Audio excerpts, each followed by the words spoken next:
O, nangaki na naman, nanganak na naman po yung inahin na nung nakaraan po baga na nagsasayad na yung dudo. O, ito na yung anak niya. O. 10 to, nabawasan ng isa. Kaya natira 9 na lang na piraso. At ito naman yung pinakamalaki kong inahin, nanganak na rin. Yan. 9 din. Yung natira, 11 daw yan sabi ni Papa, 9 na lang yung natira. Kaya meron na naman akong mga bake dito na 18 pieces tabi. Yan, after 1 month, pwede na naman natin yan ilabas. Yan, 18 pieces.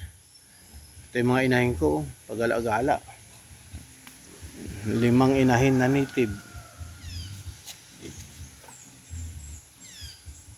Ito na lang yung natirang isang dumalaga namin. Lalaki pala na ni paano? Ito yung dalawa. Dik-dik. Yung kapalit ng bore namin. Yan.